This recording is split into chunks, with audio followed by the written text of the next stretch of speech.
here's something to think about. How many pediatrician offices don't have enough seats for both parents to sit there? That's our friend, psychologist Dr. Rita Eichenstein. There's a table for the child and maybe one chair as an afterthought. Well, the child doesn't come in like a patient. This is a whole universe entering. Sometimes the grandma comes. When I was seeing people in my office, I had a giant waiting room because it was like a party out there. We'd have the little siblings and their strollers, and the moms and the dads and the grandparents. And why does everyone come? A child is a family construct.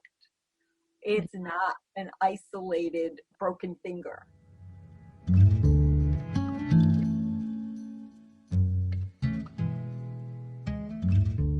You're listening to A Little Easier. I'm Kendra Wild. What I wish I'd known earlier in my own journey is that challenges with one child can affect the whole family. Understanding that can do a couple of things. It can help us pay attention to everyone's needs. That's most of what we'll talk about this time on A Little Easier. But Dr. Nicole Berkins also reminds us that paying attention to families can actually help us come together to find the right solution for the one who's struggling.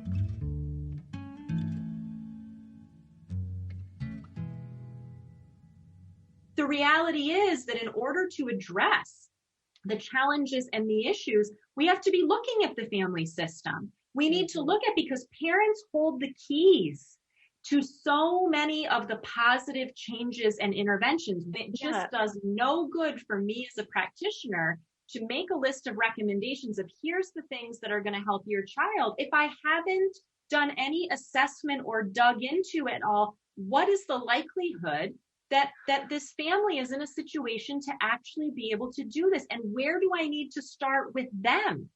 In Dr. Nicole's practice, finding a treatment plan is a collaboration. Here's some options. Here's some things I think might be helpful. Here's what these things would entail. Give me feedback. How does that sound to you? Does that sound doable? Does that sound overwhelming? Like, I need to be collaborating with them. And the sign of a really, really excellent and appropriate treatment plan is not just that it fundamentally addresses what's going on for the child, but that it takes into account what is doable and manageable and can actually happen in the context of the family system. So everyone matters in a family. All this pressure can be a lot for marriages and partnerships. In this episode, we're going to dig into how it affects them. And a little caution here. We're going to hear some difficult and intimate stories later on that you might find upsetting. But first, we're going to talk about siblings. When you have a child who requires more of your attention, how does that affect your other kids? What do brothers and sisters wish we knew? To find out, we're going to hear the stories of two people who advocate for siblings. One is a mother with a complicated family who's managing many different sibling relationships. And the other is a sibling herself who's taken her experiences and turned them into her vocation in life. So my name is Emily Holl, and being a sibling is a big part of my identity, has been for my whole life. My brother, by the way, is 2 years older than I am. He has an intellectual disability, and he's just the coolest. And don't tell him that I said that, because his head will get even bigger. But we've always had a close relationship, and a love-hate relationship sometimes, as close siblings will. My name is Jeniece Dorch. I'm recently remarried. My husband is Thomas. We have 6 kids between us. So we are a big, happy family and big. My second oldest is Christian, and he has autism and epilepsy. He was diagnosed with autism at 2 and epilepsy around the same exact time. Sing with my sign of my C is A, B, C, D, E, F, G, H, I, J, K, L, M, N, O, P, Q, R, S. People will say he's nonverbal, but he does communicate. And we're always learning new ways to communicate with him. My brother is really at the center of many of my personal and professional decisions. Wow. And I'm the lucky person who gets to be the director of the Sibling Support Project. We are the first national organization in the United States that's dedicated entirely to supporting brothers and sisters of people with special developmental health and mental health concerns. I founded Special Needs Siblings when I was pregnant with the twins, and I realized that there's a lot that goes on with our siblings, and I started looking for support and realized there wasn't a lot of stuff out there. And it really just started as an Instagram account and Facebook. It grew into this beautiful organization of siblings supporting siblings and raising awareness for the siblings in our families. We were founded by Don Meyer. He's created this amazing thing called a Sib Shop to help young brothers and sisters, first of all, meet one another, receive information and support, and learn about the disabilities that their brothers and sisters have. Princesses. Oh, Belle, Cinderella. Oh, wait, what? Ready? Belle. 1. Cinderella. 2. Many siblings grow up feeling very isolated, feeling that their peers couldn't possibly understand what's going on in their homes. I think another thing that's challenging, I feel like sometimes for siblings, is communicating with their parents how they're really feeling. His brother, Caleb, he started asking me to take medicine, and he was like, I wish I was sick, and I want some medicine too, just like Christian. And at first I was so hurt, and I was so dismissive, and like, how dare you say something like that? Why would you want to be sick? And then I had to sit back and like ask myself, why is he asking these questions? And that's really what started the journey, is the kids themselves. So very young siblings, they need to know two things. They need to know that they didn't cause the disability, and they can't catch the disability. Because if I am 4 and I can catch my sister's strep throat, why would I not be able to catch her spina bifida as well? Right? Likewise, we know many, many young siblings who think that maybe something they said or did caused their sibling's disability. Yeah.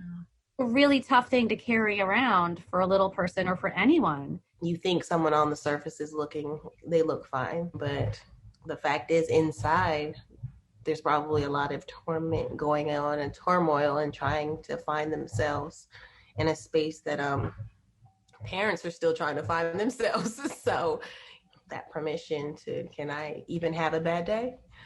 Are my days valid? Because they're not as bad as my brother's days, but I still really had a tough time at school. So how do I say that without feeling selfish? Particularly with kids with disabilities, daily routines are so centered around the child with a disability that it's easy for siblings to feel sort of lost and invisible. And so siblings who tell us they fare well in the resentment department, one of the things they say their parents did growing up, they created something else that the family could connect over. So maybe music or sports, or maybe it was camping or hiking, but something brought them together besides just this disability. So a lot of siblings are super empathetic. I mean, they can feel things, they see things, but then they also, the joy is like sometimes they see their siblings in ways that their parents don't. So they're not going to give that extra like, oh, it's okay, Johnny, it's not okay. Like, no, they're like, that's still my brother, and I'm still angry with him, and he better leave my stuff alone or I'm going to kick him. Like, this is, and that's okay. Like, you got to like give room for that tug of war. You know, sometimes parents come to us and they say, well, my child wouldn't need a Sib Shop. My child's doing great. They're getting straight A's in school, and they're on the debate team, and they're playing sports. And I always say, oh, those are the ones you really need to worry about.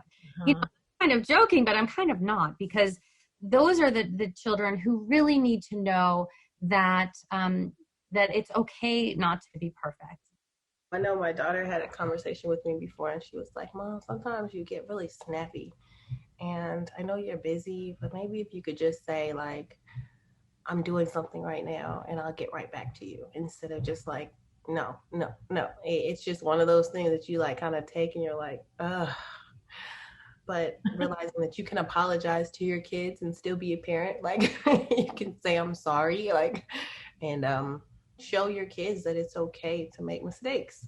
So many of us are helpers, and we genuinely want to assist and help lighten the load for other people. And that's a beautiful way to be in life, right? But I think many siblings grow up feeling that they put their own needs second, and that really impacts them later in life. I think we've grown a lot from where we were, and now we're hitting teenage years, so it's tough. Like, I think this is going to be a tough season, a challenging season. But I'm hopeful because I've seen so many siblings as adults, and I hear their stories, and I know that no matter how difficult it is right now, children are resilient, and they'll eventually find their way. Siblings aren't the only people in a family who can feel the impact of a child with higher needs. Often this kind of challenge has a drastic impact on marriages and partnerships. You're getting tugged in so many different directions, and you're each going through your own emotional adjustment. Sometimes it can be hard or impossible to hold it together. Yeah, it's hard to know for me where to begin. But I mean, my husband, I keep calling him my husband. I don't know what to call him because we're in between. We're separated with the intention of divorce. I mean, he's with someone else.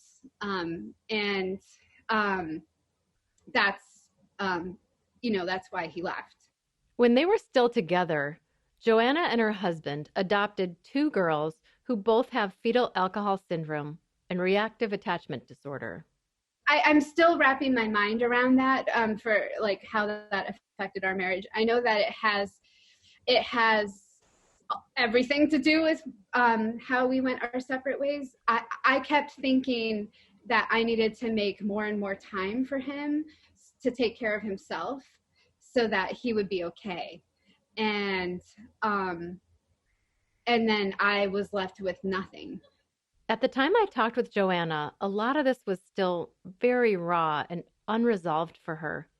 She was gracious in allowing me a window into how she was rethinking her life as a single parent of 2 children with significant challenges. It's still critical for me to go back to my own separateness and not think about Nate and not spend all this time like what I could have done to fix it and how I could help him now, and how the girls, they're going to drown now that they have 2 parents that adopted them that like couldn't even stay together for, just the negative stuff. Again, it's comparing my idea of what things should be like versus working with what I have. In the end, Joanna acknowledges that neither of them really realized what they were up against at the time. I think we tried, I think both of us really tried. And the role that PTSD played in our family, like Nate had it, I had it, and the girls. And so it's very, very hard to live like that. I don't know how families do it. I really don't. Like how they stay together when there's that much trauma.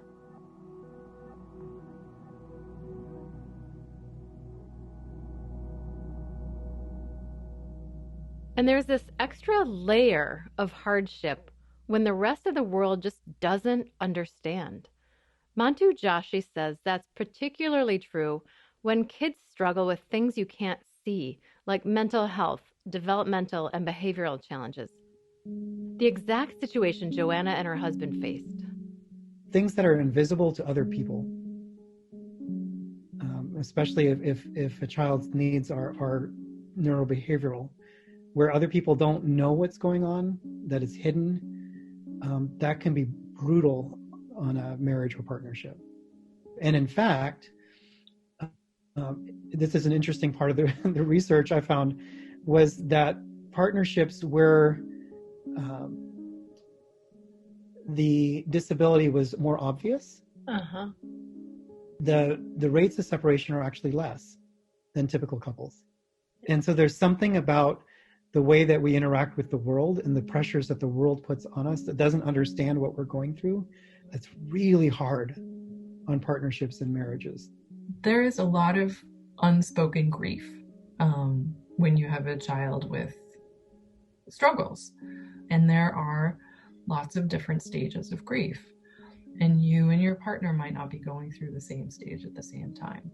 So you might have one partner who's in absolute denial while the other partner's in anger, and so that's going to cause some conflict. We last heard from author and therapist Miriam Saunders when we spoke about secret feelings. She says, along with managing grief, one of the biggest challenges she sees in marriages is a clash of parenting styles. A lot of times couples who are working with me, one parent will be very passive, another parent will be very authoritarian.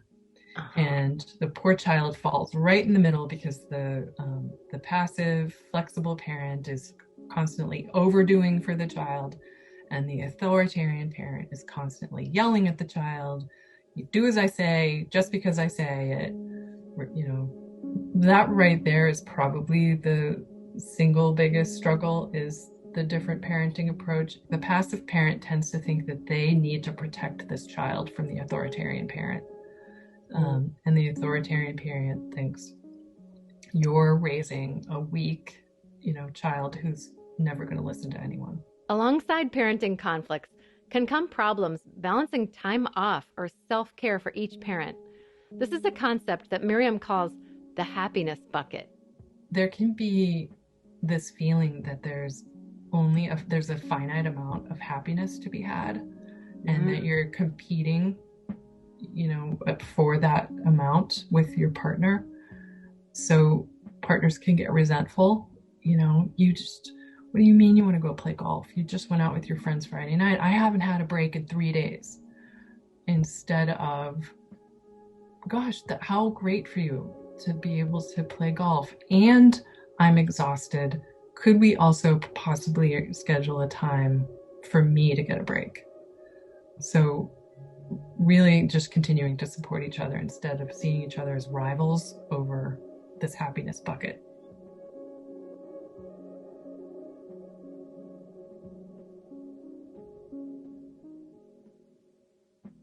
It's very hard to be loving and nurturing in a relationship when you're depressed, angry, and anxious.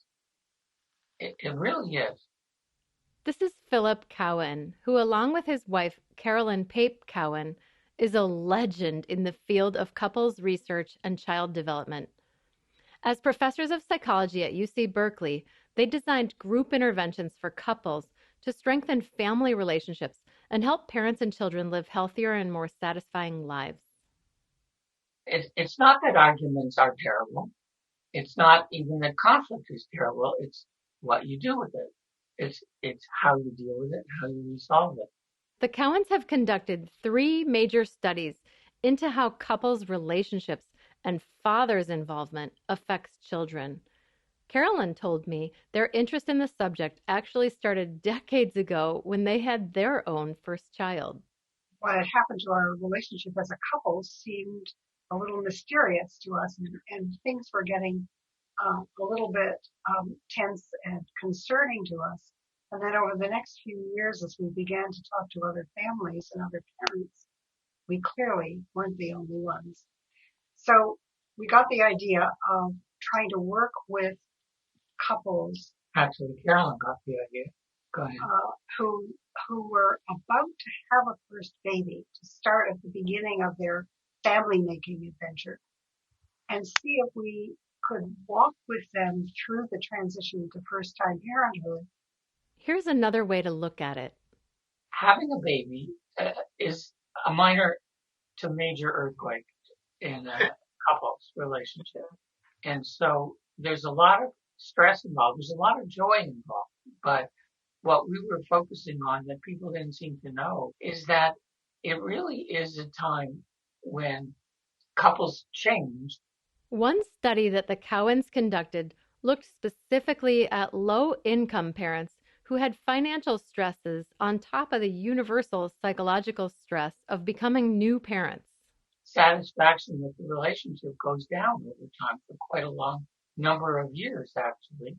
The quality of the relationship between the parents affects the child directly because if the couples are in high conflict, kids get scared.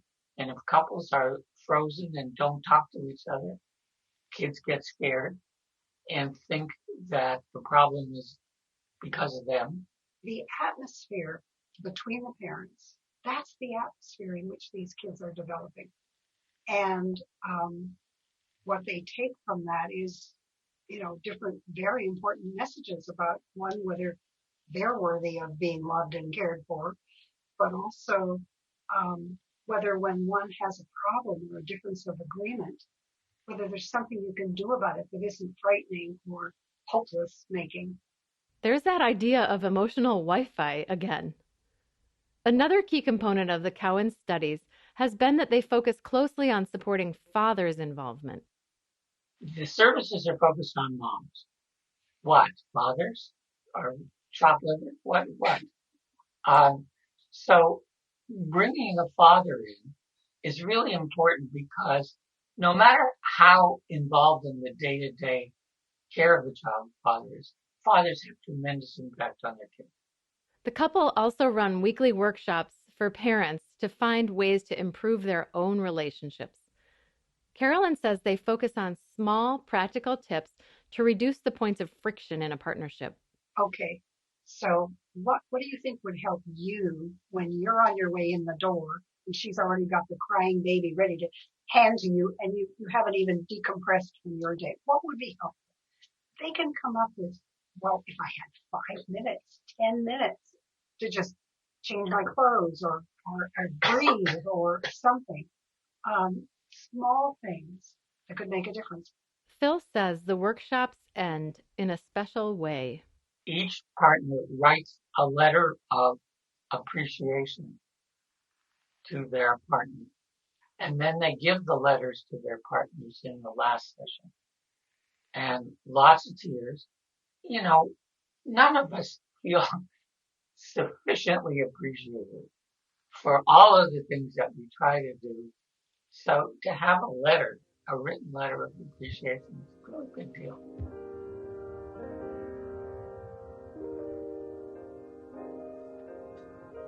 So if a letter of appreciation can be really helpful for a couple, we wanted to find out what could be really helpful for a whole family to work together.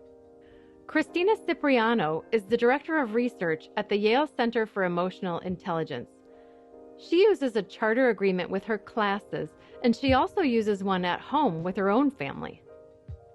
So we created a charter together of how we want to feel at home and what we're going to do and commit to each other to feel that way. So, listening and respecting and so forth. And then we signed it. My kids drew on it and we hung it up in our kitchen. And it continuously became a reference point of, making sure that we are living the charter. So if someone felt, disrespected, if they felt like they were not being heard or listened to or included, that we would acknowledge that, in the charter, we committed as a family to feel that way. Like, what can we do? And how do we address that need together? Erin says she and her husband managed just by having an awareness of each other's needs in ways that may seem small, but that can make all the difference. We make sure that if we start realizing one of us has to tag out, that we tag them out. Like, go take a minute to breathe. There are times in our home that get extremely stressful, and one of us can usually sense that, and it's like, why don't you go upstairs for an hour? Why don't you go outside for 10 minutes? Like, just to kind of regroup. I'm not saying that works 100% of the time, but knowing that he and I have that support system for each other, it's the only way we get through it. Miriam Saunders says it's also important to be mindful about how you use the time you carve out with your partner. When you do find time to spend together, you have a tendency to talk about the kids or the bills that need to get paid or, whatever, because this is your moment, your window. So intervention number one is, really commit to time together, and don't talk about the children.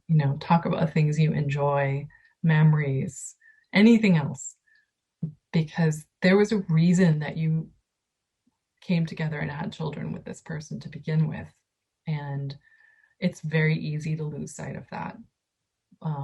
But not that hard to remember why you love this person to begin with, if you can spend time with them. And for some people, that means getting creative. I worked with one couple once where they couldn't get time away because they couldn't afford babysitters on a regular basis. So they woke up an hour early on Thursday mornings. They had this dedicated hour just for each other, and they talked about their wishes and dreams for that day. I like that. And it was just a positive way to spend some time together and frame the day. So they started their day with positivity. Tom and his wife, Amy, provide a counterpoint to that couple time message. Spending time apart can be as important as spending time together, right? And those two things complement each other. And we're not afraid to, to be honest with each other, especially when one of us, is off track in the other's mind, so to speak, right? That's important as well. I think the other thing that we've done is, and sometimes are better than others, is making sure we're taking care of ourselves. Like, often sleep is something that certainly during times of crisis you're not getting a lot of. As sleep was one issue that our son had during moments of crisis. Just helping each other, like taking turns, different nights, exercise, spending time with friends or people who brought us energy was another, I think, piece that we've tried to maintain our sanity around this too. Amy and Tom have 3 kids, and they've also found solutions for that sibling dynamic. We told our youngest daughter, we said, we think you should see somebody, like a professional, to talk about how our family life and Jackson's impacted her. And she was 100% resistant, screaming, yelling. And then I finally negotiated and said, you just have to go 3 times. And she's like, I'm only doing it for you. And I said, that's totally fine. And now she has a relationship with this person, which is useful for many other things. Amy and Tom sought help outside of the family. Jackie says what helped her the most was talking openly with all of her kids. Especially with a mental health disability, our whole family now, it's just common language in our house. We constantly are talking about how when you don't feel good emotionally, what can happen, and talking with siblings just about how to see things a different way. Even though we saw someone who was irritable and angry and didn't want to be here, helping that sibling, I think, to understand that is probably one of the best things we did. I mean, I always felt like my kids knew too much about mental health, but in a way, I think it's better in the end. Next time on A Little Easier, they say it takes a village to raise a child. It also takes a village to support the parents. But very few of us have that village anymore. We'll explore how some parents have built their own. We need to be connecting with people who, yes, see us and hear us and understand us, and also are committed to helping us get to a better place. That's next time on A Little Easier. We'll end, as always, with a micro-action moment. Here's one that might sound almost too simple, but it's one that's come up again and again in my conversations. Emily Holl reminds us that sometimes the most important ingredient for siblings, or any kids, can be your undivided attention. It's so important, I think, for parents to set aside special time with their typically developing children, which sounds like, who has enough time in the day, right? I mean, if anyone listening to this feels that they have enough time in the day, please call me and tell me how that is possible. But the good news with siblings is that a little bit goes a long way. From my own experience, growing up, once a week on Fridays, we would get takeout for dinner, and my mom and I would pick it up, and it would be 15 minutes in the car together, just me and my mom, and we could talk about everything or nothing. We could just listen to music or talk about our day, talk about what was going on with my brother, and then 15 minutes on the car ride home. So that was 30 minutes that I had my mom's undivided attention. It was the most magical 30 minutes of my week.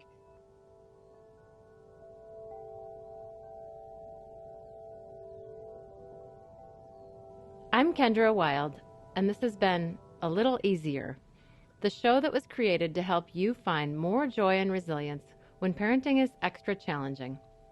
Thank you so much for being here. Make sure you're subscribed to A Little Easier in your podcast app so you don't miss an episode. And while you're there, please take a moment to rate and review the podcast. Share it with family and friends. We're an independent show focused on elevating parents because you're the most important force behind your child's well-being. Visit alittleeasier.org for show notes and discussion questions, plus resources on parental burnout and resilience building. A Little Easier is written by Harriet Jones and co-produced by Harriet and Ray Kantrowitz. Sound design and original music by Ray. This podcast is brought to you by Wild Peace for Parents and me, Kendra Wild.